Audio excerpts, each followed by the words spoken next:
Assalamualaikum warahmatullahi wabarakatuh. Halo semua, kembali lagi di video pembelajaran kali ini. Sekarang kita akan membahas jejak sejarah Kerajaan Demak dan perannya dalam penyebaran Islam di Nusantara. Sebelum masuk ke dalam materi, jangan lupa simak video ini ya, karena nanti bakalan ada pertanyaan di penghujung video.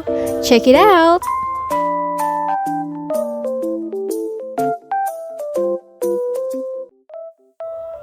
Demak merupakan sebuah kesultanan atau kerajaan Islam pertama di pesisir utara Jawa Tengah.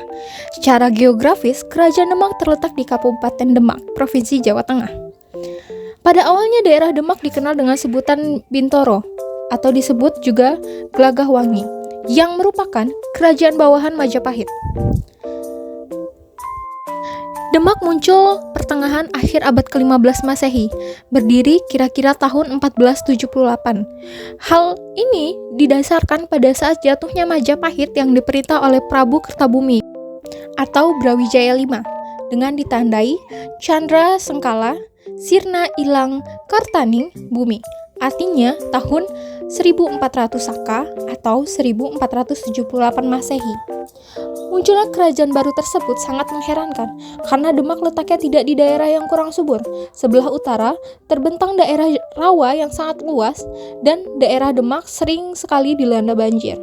Namun bagaimanapun daerah yang kurang subur dan penuh rawa itu muncul kerajaan yang kemudian berkembang dengan pesat sekali. Pada awalnya Demak tidak berada di pedalaman yang jaraknya kurang lebih 15 km dari bibir laut Jawa seperti sekarang ini. Pada waktu itu Demak berada di dekat Sungai Tuntang yang sumbernya dari Rawa Pening. Yang mana Sungai Tuntang tersebut membuang airnya ke Laut Jawa yang muaranya dekat dengan Demak, kerajaan Islam. Nah, Demak berdiri di penghujung masa berakhirnya kerajaan Majapahit. Para ahli sejarah pada umumnya mengatakan bahwa perkembangan Islam di Jawa bersamaan dengan waktunya masa melemah kerajaan Majapahit.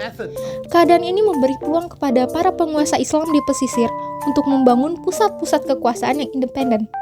Di bawah pemimpinan Sunan Ampel Denta, Wali Songo bersepakat untuk mengangkat Raden Patah menjadi raja pertama di Demak dan sekaligus kerajaan Islam pertama di Jawa dengan gelar Senopati Jimbun Ngabdurrahman Penembahan Palembang Sayyidina Panatagama. Dalam menjalankan pemerintahnya ini, Raden Patah dibantu oleh para ulama yang tergabung dalam Wali Songo, terutama dalam hal yang berkaitan dengan urusan agama. Nah, dengan berpusatnya di Demak yang sebelumnya bernama Bintaro, yang merupakan daerah Majapahit yang diberikan kepada Raden Patah, pemerintahan Raden Patah ini berlangsung antara akhir abad ke-15 dan awal abad ke-17. Dialah seorang raja Islam, anak Raja Majapahit dari seorang ibu muslim keturunan Campa. Selanjutnya ia digantikan oleh anaknya, Sambranglor yang dikenal dengan nama Patiunus, yang naik tahta usia 17 tahun. Setelah itu digantikan oleh Trenggono yang dilantik sebagai sultan oleh Nungjati dengan gelar Sultan Ahmad Abdul Arifin dan memerintah pada tahun 1524 sampai 1546. Pada masa pemerintahannya inilah Islam berkembang pesat ke seluruh tanah Jawa, bahkan sampai ke Kalimantan Selatan. Demikian pula dengan penaklukan Sunda Kelapa yang berakhir tahun 1527 oleh gabungan Demak dan Cirebon di bawah pimpinan Fadilah Khan. Pada masa itu pula Majapahit dan Tuban jatuh di bawah kekuasaan kerajaan Demak.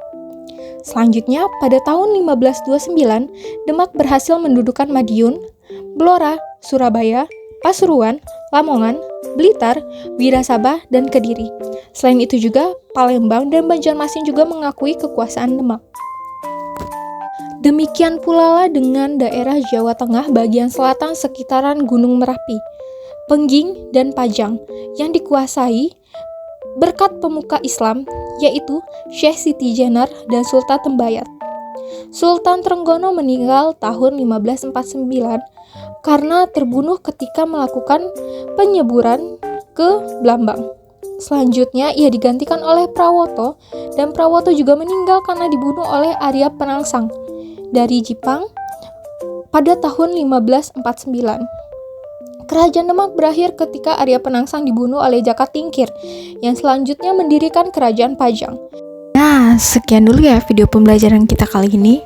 Jangan lupa jawab pertanyaan di bawah.